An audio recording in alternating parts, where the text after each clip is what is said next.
Olá, amigos, sou o professor Rafael Salviano. Estamos de volta com as nossas aulas especiais de súmulas e OJs do Tribunal Superior do Trabalho. Vamos tratar um pouquinho agora das férias, olha lá. Súmula 81 do TST. Os dias de férias gozados após o período legal de concessão deverão ser remunerados em dobro. Você lembra que eu te falei lá atrás que há um período aquisitivo de 12 meses do direito às férias e um período concessivo de também 12 meses. Então, você adquiriu o direito às férias nos primeiros 12 meses, obrigatoriamente, nos 12 meses subsequentes, você terá que gozar dessas suas férias, ok?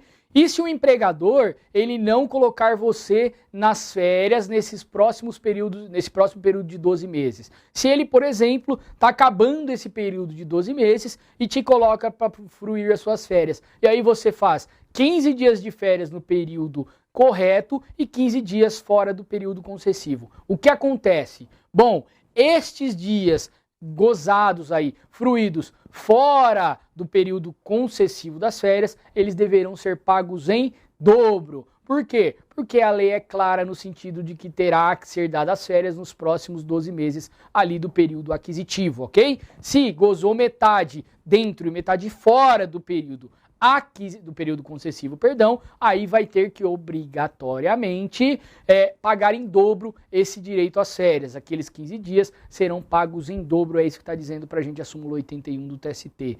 Súmula 450 também é recente, é uma conversão de uma ex-orientação jurisprudencial. É devido o pagamento em dobro da remuneração de férias, incluindo o terço constitucional, com base no artigo 137 da CLT, quando ainda que gozada na época própria as férias, o empregador tenha descumprido o prazo previsto no artigo 145 do mesmo diploma legal. O que isso significa? Amigo, se você vai sair de férias, você tem que receber as verbas salariais 48 horas antes, 2 dias antes de você sair de férias. Se ele não obedecer a este regramento, você também terá direito a receber as férias em dobro. Por que isso, professor? Porque as férias é para o empregado descansar, é para ele recobrar as suas forças e voltar a trabalhar com pique total. Se você não pagou a ele este direito, se você não pagou da forma correta, 2 dias antes dele sair de férias, ele não terá oportunidade de viajar, ele não terá oportunidade de descansar da forma que deveria, da forma que a lei determina. E aí é considerada ilegal essas férias. Essas férias ela não será considerada, por isso haverá necessidade do pagamento dobrado do período de férias, ok? Então, primeiro, não foi cumprida as férias no período concessivo, súmula 81, vai pagar em dobro. Segundo, não pagou no prazo correto as verbas das férias, também vai pagar o período em dobro, ok? Súmula 171, olha lá. Salvo na hipótese de dispensa do empregado por justa causa, a extinção do contrato de trabalho sujeita o empregador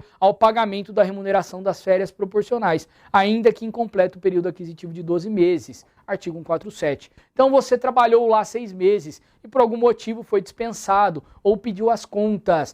A exceção é no caso de dispensa por justa causa, ok? Então acabou o contrato de trabalho e não foi por justa causa. Você terá direito às férias proporcionais de 6 meses? Sim, na sua demissão vai ter que pagar ali os 7 meses proporcionais das suas férias, acrescido do terço constitucional, ok?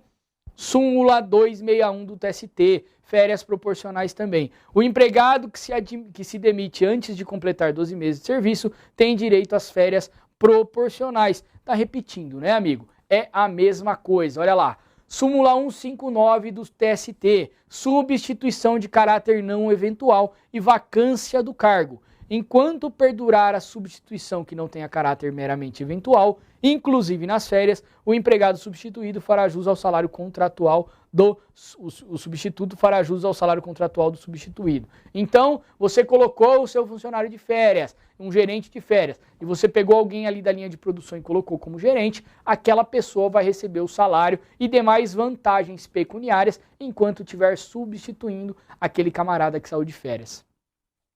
Vaga o cargo indefinitivo, o empregado que passa a ocupá-lo não tem direito ao salário igual do antecessor. Olha lá, então você tinha um gerente, esse gerente ele foi mandado embora, ele recebia o salário X. Aquele funcionário que vai ser alçado à condição de gerente, ele não terá direito ao salário do antecessor. Ele vai ter direito apenas enquanto a substituição for, por exemplo, nas férias. For uma substituição eventual. For uma substituição, aliás, não eventual, mas uma substituição ali que não é permanente. Aí ele vai ter direito. Se ele vai ser alçado àquele novo cargo, aí vai ter uma nova transação e aí ele não terá direito aos salários do seu antecessor. Súmula 189 já vem tratando de greve. Olha lá, competência da Justiça do Trabalho. A Justiça do Trabalho é competente para julgar a abusividade ou não do movimento grevista. Então, quem julga, para quem vai declarar o movimento grevista, ele é ou não um movimento ilegal? É a Justiça do Trabalho, não é a Justiça Comum, como se pensava outrora, ok?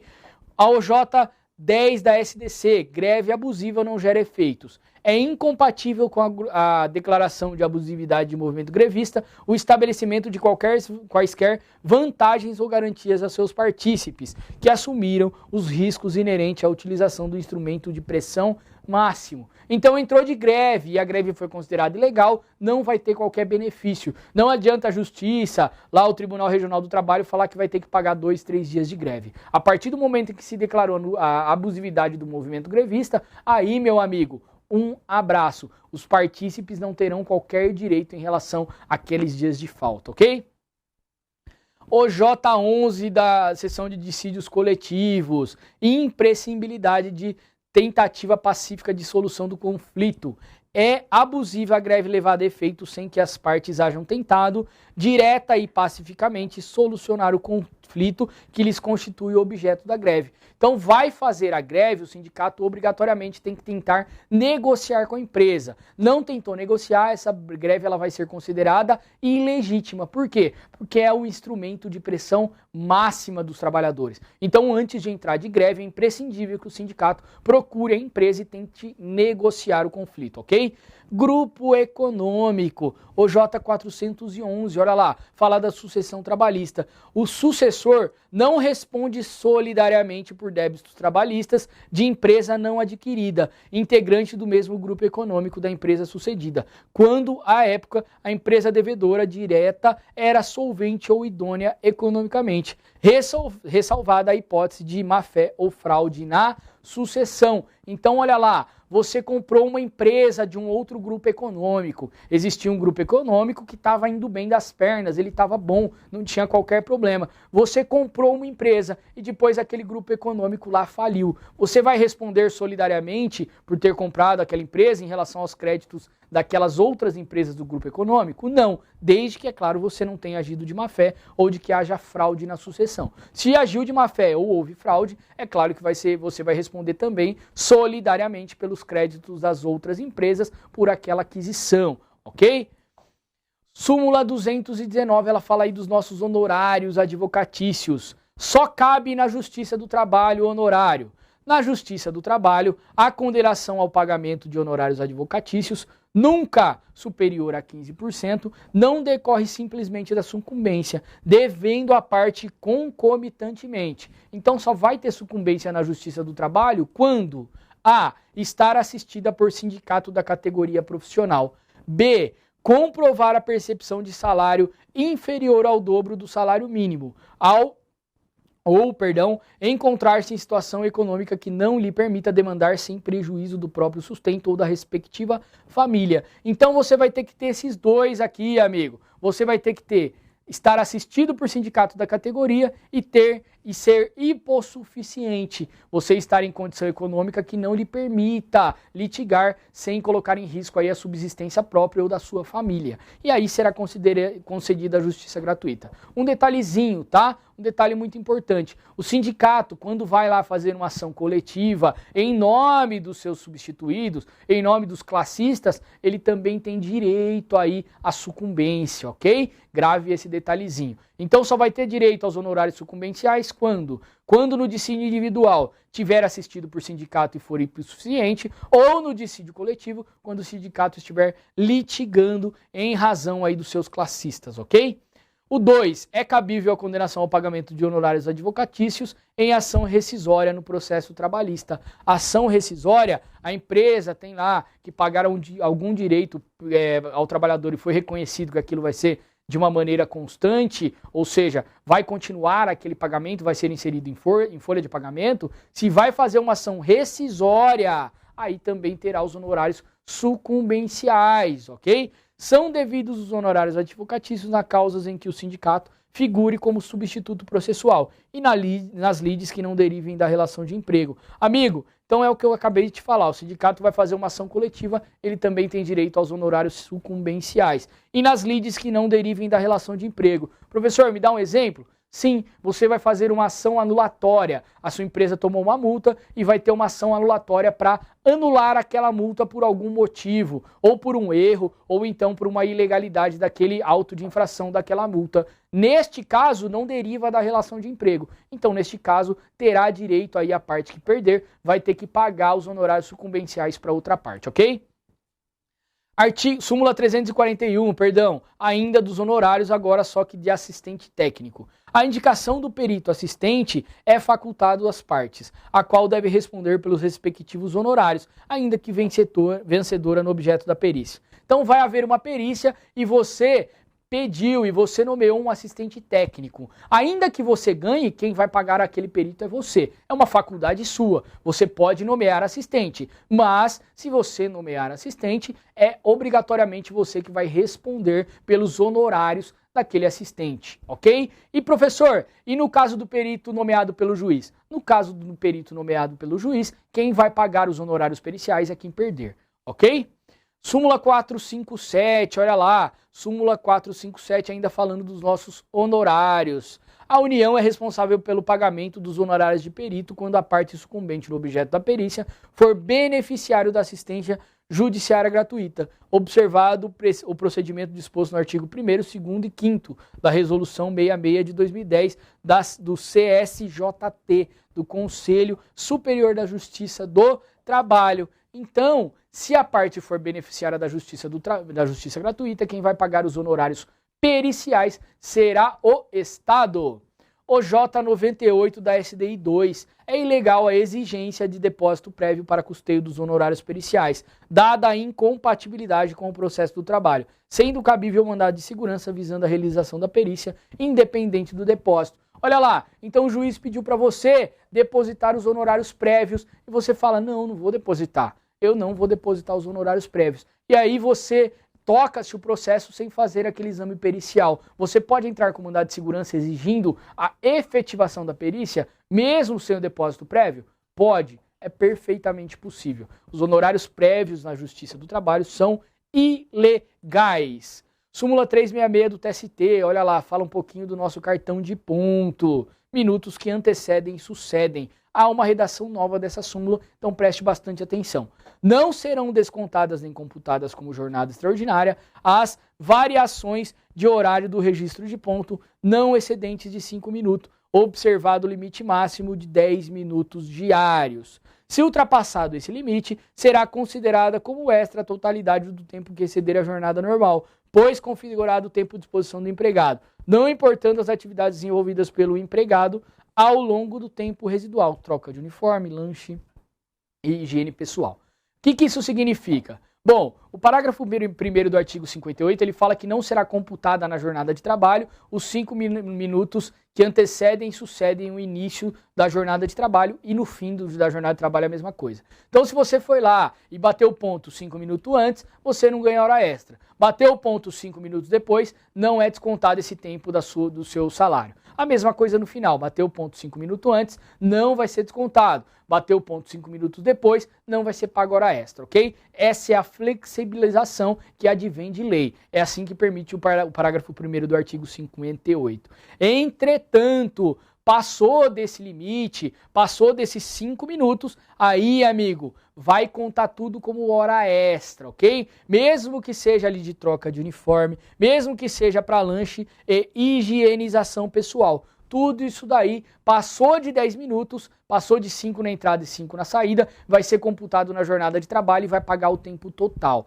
ok? Ah, professor, então quer dizer que não é só, por exemplo, se ele demorou 13 minutos para trocar de uniforme, fazer tudo isso, não é só os 3 minutos que passou desses 10 que vai ser pago como hora extra? Não, a súmula 366 ela vem exatamente a dizer isso pra gente. Se passou de 10 minutos diário, todo o tempo será computado aí como horas extras, inclusive os 10 minutos ali de tolerância permissível aí pelo artigo 58, parágrafo 1º da CLT. O atraso é a mesma coisa, atrasou 5 minutos e no final saiu 6 minutos mais cedo, esses 11 minutos no total também será descontado do empregado, ok? Súmula 340 fala do comissionista, das horas extras do comissionista. O empregado sujeito a controle de horário remunerado à base de comissões tem direito ao adicional de, no mínimo, 50% pelo trabalho das horas extras, calculado sobre o valor hora das comissões recebidas no mês, considerando como divisor o número de horas efetivamente trabalhadas. Então o comissionista também tem direito a horas extras, ok? Não é só porque ele é comissionista que ele não vai receber as horas extras.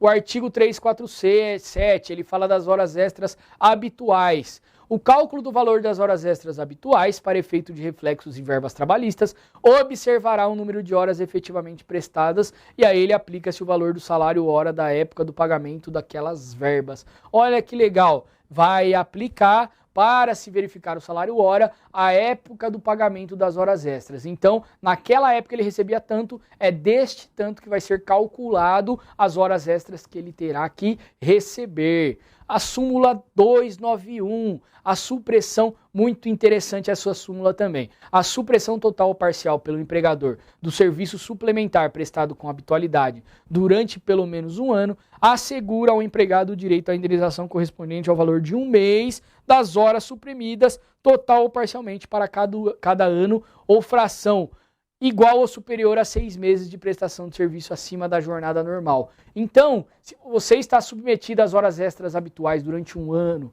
2, e lá na frente ele exime, ele tira essas horas extras habituais, você tem direito a uma indenização de um mês dessas horas extras a cada ano prestado nessas condições, a cada ano ou período igual ou superior a 6 meses de prestação de horas extras. Neste meu exemplo, você ficou 2 anos lá prestando horas extras habituais, e aí um belo dia parou essas horas extras. Você vai receber o quê? Você vai receber 2 meses dessas horas extras como indenização. É isso que lhe será devido, ok?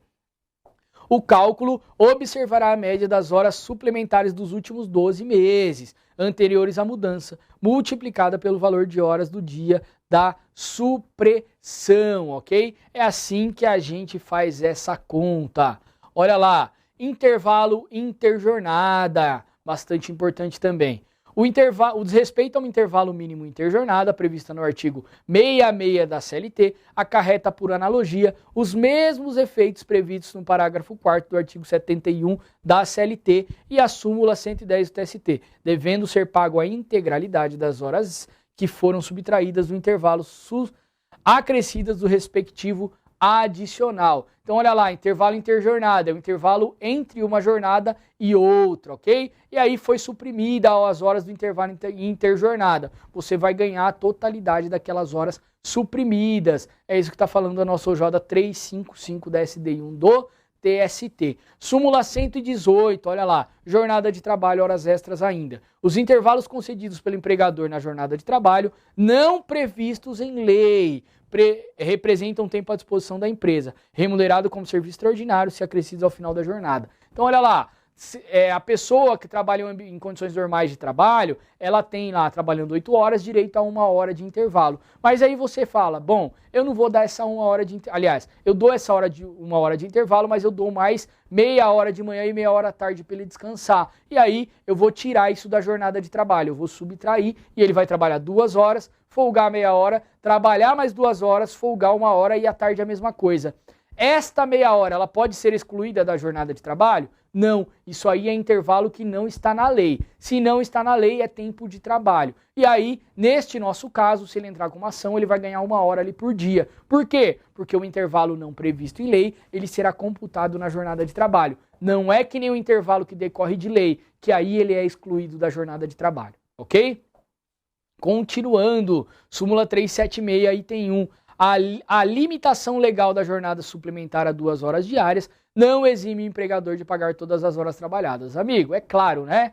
Há um limite de prestação de horas extras. Qual é esse limite? 2 horas. E aí, se ele prestou mais do que isso? Ah, porque tem o limite, ele não vai receber? É claro que não. Se ele trabalhou 6 horas extras naquele dia, ele tem que receber as 6 horas extras. É claro que o empregador ele será multado, será passível de multa, etc. Mas isso não exclui o direito do funcionário a receber aquelas horas que ele trabalhou. Se ele está empreendendo força de trabalho em benefício do empregador, o empregador tem que pagá-lo por aquela força de trabalho.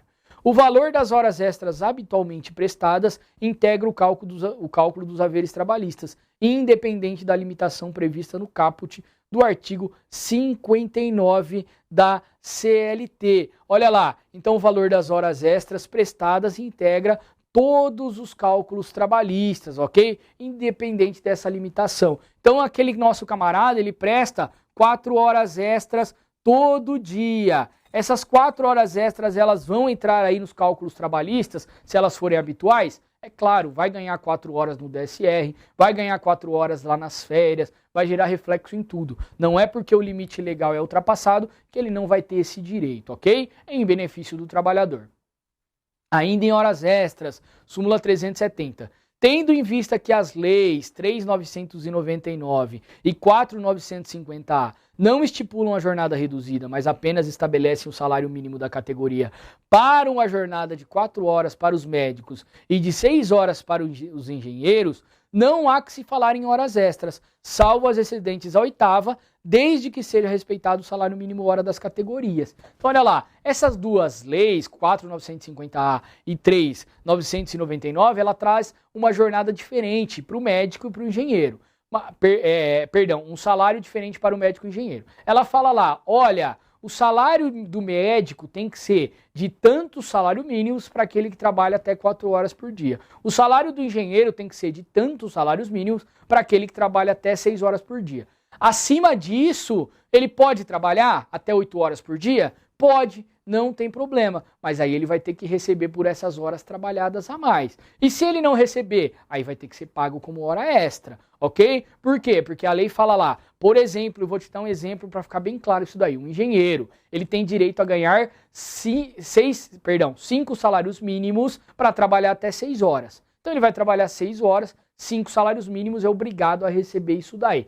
Se amanhã ele começa a trabalhar, aliás, se ele foi contratado para trabalhar 8 horas, então ele tem que receber por essas 2 horas a mais. Ele tem que receber o mínimo, que são 5 salários mínimos para 6 horas, e essas 2 outras horas também serão remuneradas. Se não for remunerada, aí ele vai ganhar aquilo como hora extra, baseado no salário que ele deveria receber por estipulação legal, ok?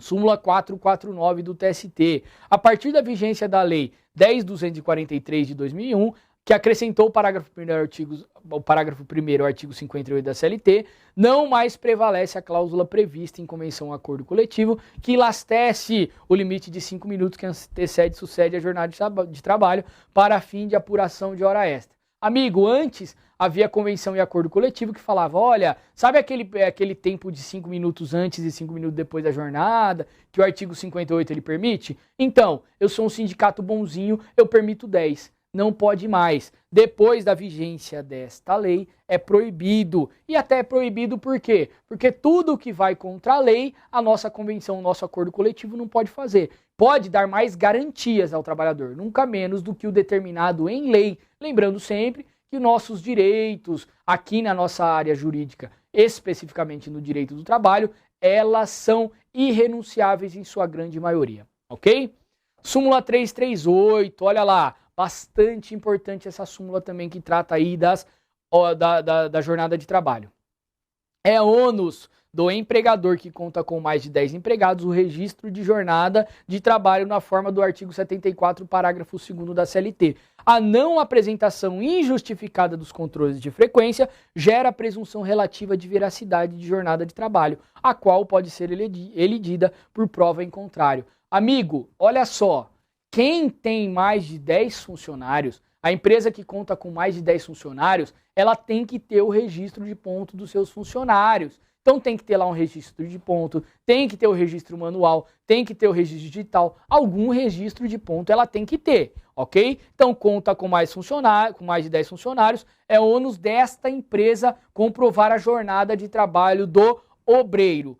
A não apresentação injustificada, ou seja, o nosso funcionário, ele entrou contra a empresa, ele promove uma ação contra a empresa, e aí ele fala que ele fazia horas extras, e a empresa não apresentou de forma injustificada aquele controle de ponto, aí dançou, amigo. Aí vai ter, é claro, que fazer por outros meios de prova, mas aí, se não fizer essa prova por outros meios, considera-se legítima aquela jornada apontada na inicial, ok? Então, olha lá, a não apresentação justificada dos controles gera presunção relativa de veracidade. Então, ele falou que trabalhava 10 horas todos os dias. Aquela empresa tem mais de 10 funcionários. Tinha que ter apresentado lá na contestação o controle de ponto. Não apresentou. E aí foi para a audiência. Não levou testemunha para falar quanto tempo aquela pessoa trabalhava, que não fazia horas extras, e não justificou o porquê de não levar o controle de ponto, presunção relativa de veracidade. O que ele falou lá na inicial será considerado no julgamento do juiz, ok? A presunção de veracidade da jornada de trabalho, ainda que prevista em instrumento normativo, pode ser elidida por prova em contrário. Então, pode levar a testemunha, pode levar a câmera que filmou quanto tempo ele trabalhava? Pode. Então, aí pode ser elidida por outra prova. Ela não precisa ser especificamente uma prova documental. Ok? Os cartões de ponto que demonstram horários de entrada e saída do uniforme são inválidos como meio de prova, invertendo-se o ônus da prova relativa às horas extras, que passa a ser do empregador, prevalecendo a jornada da inicial, se dele não se desincumbir. O que isso significa? Olha lá, o nosso empregador, ele levou o cartão de ponto que nem ele deveria ter feito. Ele tem mais de 10 funcionários e levou o cartão de ponto. Só que aí, ao verificar aquele cartão de ponto, o juiz constata que há horários de entrada e saída uniforme. É o chamado cartão de ponto britânico. Como se ele fosse uma máquina, todo dia registrasse a entrada às 7 e a saída às 16. Entrada às 7 e saída às 16. Amigo, nem um ser humano é tão pontual assim. Então, é claro que esse cartão foi forjado. Se ele foi forjado, ele não serve como meio de prova. Então, a parte não se desincumbiu. Na verdade, a súmula fala que, invertendo-se o ônus da prova, eu entendo que por aquele cartão ele não ser válido, ele não se desincumbiu daquela prova. Então, ele poderá ser condenado se ele não suprir aquela prova por outros meios, ok? Então, cartão de ponto. Você vai dar uma olhada lá no cartão de ponto. Horários invariáveis de entrada e saída, horário invariável naquele mês, naquela semana. Horários invariáveis de entrada e saída, aquele cartão ele é inválido. É o conhecido cartão britânico, não é servível como meio de prova, ok? Ainda em horas extras, a súmula 423, também uma súmula relativamente nova. Estabelecida a jornada superior a 6 horas e limitada a 8 horas por meio de regular negociação coletiva, os empregados submetidos a turnos ininterruptos de revezamento não têm direito ao pagamento das 7ª e 8ª horas como extra. Então, olha lá, há na Constituição Federal uma limitação, o pessoal que trabalha em turno ininterrupto de revezamento. Trabalha um dia de manhã, um dia à tarde, um dia à noite. De manhã, à tarde e à noite. Esse pessoal é possível trabalhar porque a fábrica não para, a fábrica está funcionando de forma ininterrupta, não tem problema, pode trabalhar, mas é limitado, tem que trabalhar somente 6 horas por dia. Se houver acordo ou convenção coletiva elastecendo isso, não tem problema. Pode chegar lá no sindicato e falar, olha, esse pessoal vai trabalhar 8 horas por dia? Pode. Se houver acordo ou convenção coletiva, aí ele não terá direito à 7ª e 8ª hora como hora extra, ok? Súmula 90, tá falando das horas em itinere, que também são horas extras. Você vai entender o porquê. Olha lá, horas em itinere, tempo de serviço, o tempo despendido pelo empregado em condução fornecida pelo empregador. Então, condução fornecida pelo empregador. O empregador dá um ônibus para eles se deslocarem até o local de trabalho de difícil acesso ou não servido por transporte público regular e para o seu retorno é computável na jornada de trabalho. Então, você trabalha lá, por exemplo, fora da cidade, naquele local não tem transporte coletivo. O tempo gasto entre a sua casa, da hora que você entrou no ônibus, até o seu local de trabalho, local de difícil acesso ou não servido por transporte público regular, ele entra na jornada de trabalho. E aí, se superar as 8 horas diárias, eles serão pagos aí como horas extras, ok? A incompatibilidade entre os horários de início e término da jornada do empregado e o transporte público regular é circunstância que também gera o direito às horas em itinerário. Bom, eu falei que alguns lugares que não é servido por transporte público têm direito à hora em itinerário. E aquele pessoal que entra, por exemplo, às 4 horas da manhã e não tem transporte regular naquele horário ainda, ele também tem direito às horas em itinerário? Sim, essas horas em itinerário também vão entrar na jornada e se superar as 8 horas diárias ou a jornada contratual, ele vai ter direito a receber essas horas como horas extras, ok? Então, o segundo caso aqui é o de incompatibilidade. Incompatibilidade entre o horário de entrada e saída e o transporte público regular. A mera insuficiência de transporte público não enseja o pagamento de horas em itinerário. Vou te dar um exemplo disso aí para você entender melhor. Você trabalha até as 9 horas, por exemplo, mas naquela localidade passa ônibus a cada 3 horas. Então, passou um ônibus às 8 horas da noite. Qual o próximo ônibus que vai passar? 8, 9, 10, 11. Mas eu saí às 9. É incompatível o horário? Não. Tem ônibus circulando ali, mas tem pouco ônibus e aí a gente está diante da insuficiência do transporte público. O transporte público, amigo, ele é de obrigação do Estado, ele é ônus do Estado, mas o Estado não consegue suprir e aí passa de 3 em 3 horas. Aí vai falar em hora itinerário? Aí não, né, amigo? Porque apesar de você, na hora que saiu, não ter o transporte, já tem. E aí o empregador ele não terá aí que pagar as horas em itinerário. Até porque, se ele resolver tirar o transporte coletivo, você vai ficar, aliás, o transporte que ele cede aos empregados, você vai ficar das 9 até as 11 horas esperando. Então, é um benefício para você aquilo lá. Então, não tem sentido o nosso empregador pagar esse tempo de deslocamento, ok? 4. Se houver transporte público regular em parte do trajeto percorrido em condução da empresa, as horas em itinerário remuneradas limitar-se-ão ao trecho não alcançado pelo transporte público. Por exemplo, você trabalha fora da cidade, mas até determinado trecho tem transporte coletivo, depois não tem mais. Você só vai ter direito às horas em itinerário a partir daquele local que não tem mais transporte coletivo. Professor, me dá um exemplo para isso ficar claro? Claro. Ó, você vai trabalhar em uma fazenda, você trabalha em uma fazenda. Na porta da fazenda passa ônibus. Ele te pegou lá na cidade, te levou até a fazenda e você entrou na fazenda. Depois que você entrou na fazenda, não tem mais transporte coletivo. É claro que não passa transporte coletivo em propriedade particular. Então o tempo de deslocamento dentro da fazenda deve ser considerado como hora de trabalho. E aí, hora em itinerário. Passou da jornada de 8 horas, vai receber como hora extra.